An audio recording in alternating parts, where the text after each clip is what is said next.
New details about the holiday parade massacre in Highland Park, Illinois. Prosecutors say the 21-year-old suspect confessed to opening fire on spectators at the July 4th event, killing 7 and injuring dozens more.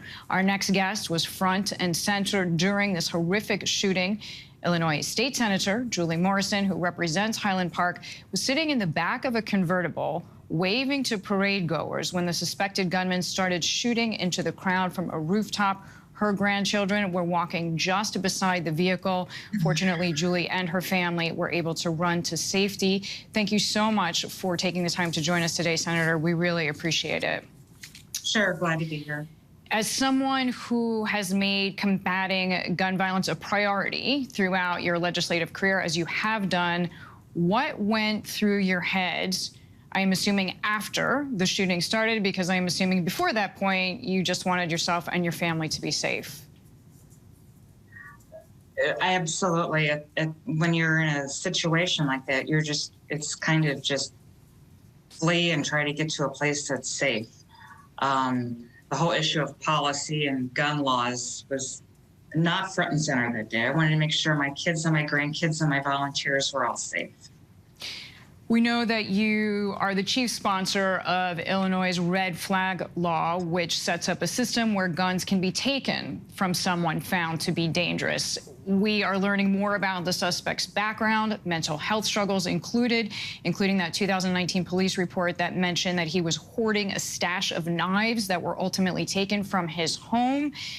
There are a lot of people wondering, how does it happen that he was able to legally purchase a gun with these kinds of disturbing pieces of data that are now coming to light? So I'm sure you know, as I did, the investigation is still ongoing. The state police have made several statements about the timeline of background checks. One of the important aspects of the red flag law is that citizens need to know what it is and how it can be used. We don't. This is a protected right. The Second Amendment allows for individuals to possess firearms. And the red flag law has a due process piece in it, where a petition must be filed, and it's an officer of the court. It is a judge who makes that determination that this individual is not capable or should not have firearms in his possession. So one of the things we need to do, we can start this afternoon, is more people need to be aware of what this law is, how it works, and that how each of us have a responsibility to be aware and to report as we need to if we see something amiss. I think from what you're also saying, there seems to be a very high bar towards people being flagged. Did I understand that correctly? Right. And I believe, again, you're not talking to a criminal lawyer, but the standard is high. There was no mental health report that had been filed. There were no criminal charges. There was no complaint filed. And so when this individual, with his father's consent, written consent, because he was under 21, applied for a FOID card, there was nothing the state police could do at that time to say that he couldn't have it. And we also know that Highland Park is not an island. It is in a state. It is in a country. And there are many legalities that place us all in this larger context. You just mentioned the suspect's father. Lake County Police telling ABC News that there were, quote, a number of domestic-related calls to the suspected gunman's home since 2002, in fact. Officials confirming there were run-ins over the years with the suspect, in fact, the last 2 decades. So how does this factor into how you understand your mission?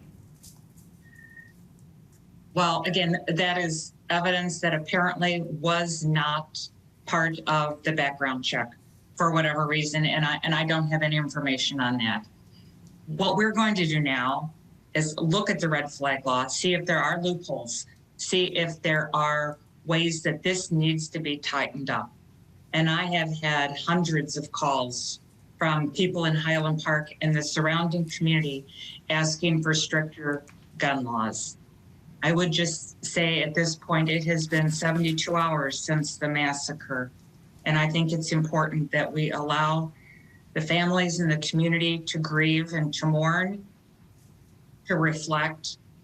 But you should also know that there is a lot of conversation we are having with my colleagues to begin planning how we will make this state safer. I was exposed for the first time to gun violence, very close and personal with my children and my grandchildren. And now it has a new meaning. And I'm not going to rest until something is done here. Well, we are very glad indeed that you are safe, that your family is safe, and we applaud your determination on this issue. Illinois State Senator Julie Morrison, thank you very much. Hi, everyone. George Stephanopoulos here. Thanks for checking out the ABC News YouTube channel. If you'd like to get more videos, show highlights, and watch live event coverage, click on the right over here to subscribe to our channel. And don't forget to download the ABC News app for breaking news alerts. Thanks for watching.